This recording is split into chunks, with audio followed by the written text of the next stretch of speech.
The Abbott government has demonstrated time and time again it doesn't understand penalty rates. If it did, it would not be on the destructive path to reduce the take-home pay of around 4.5 million working Australians. Millions of Australians rely on their penalty rates to make ends meet, to pay the bills, to educate and care for their children and to look after their families. And most of us rely on penalty rate workers to deliver out-of-hours and weekend services. But the Abbott government has demonstrated by its actions it simply doesn't understand this.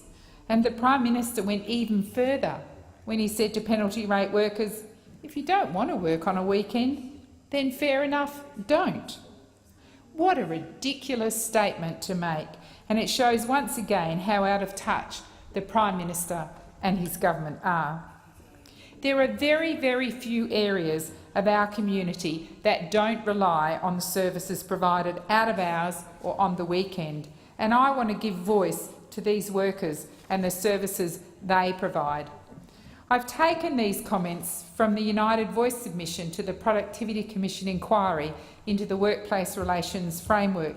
It's a publicly available document, and it's about time the government took a long, hard look at it and made their view clear on penalty rates. I'd like to start by quoting from Erica, a nurse from Western Australia.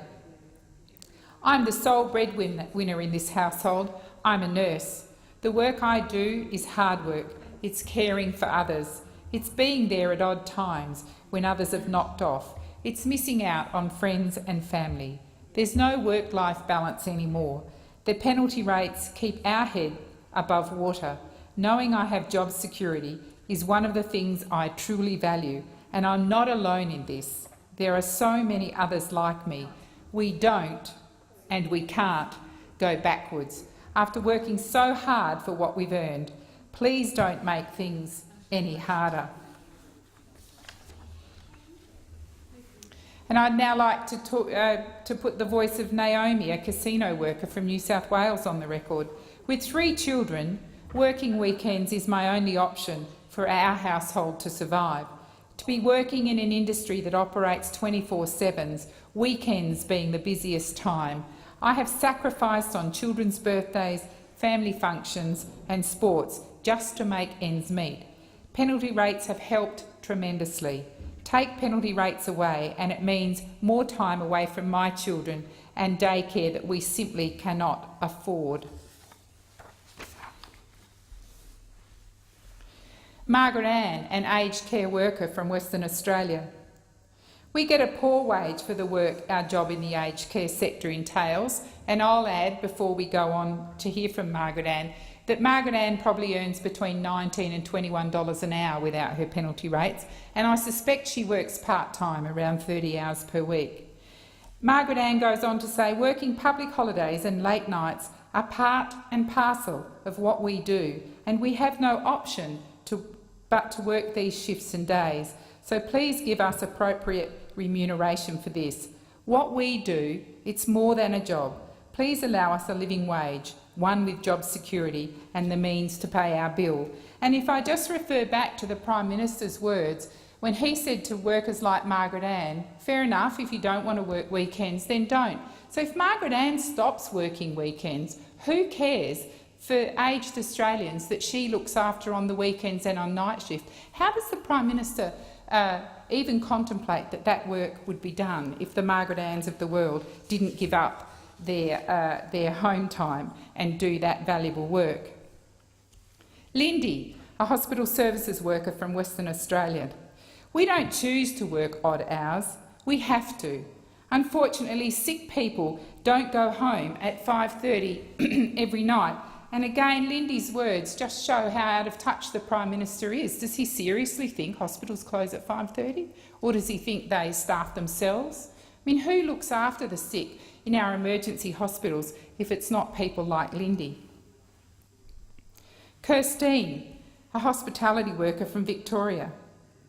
Do you realise what it's like not to be there for your family and friends when they need you? Do you get to enjoy your Christmas Day, Easter? Do you know what it's like to struggle financially?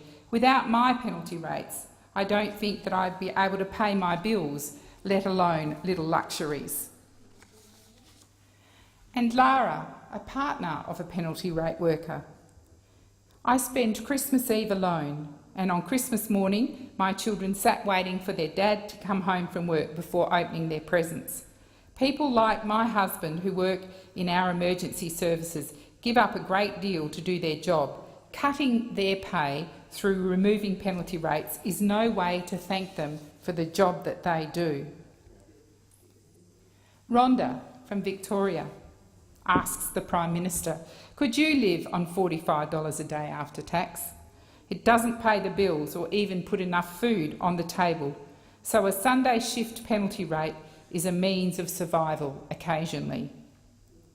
Colin from Security Services in the ACT. It's hard enough to live with penalty rates. Without them, it would be impossible. Jackie, another hospital services worker from Western Australia. The loss of penalty rates would be a major blow to me. I am a 60-year-old widow. What I earn is what I have to live on. I work in the country. There's no public transport, so I have to drive 60 kilometres each day to get to my workplace.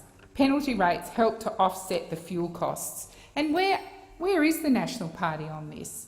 What's their view on penalty rates? Are they standing with the Prime Minister and Minister Abetz in calling for penalty rates to be abolished? Because if they're not, it is time to sever those links and to stand up for workers like Jackie, who drive 60 kilometres a day to work in a hospital, and her penalty rates are precious to her.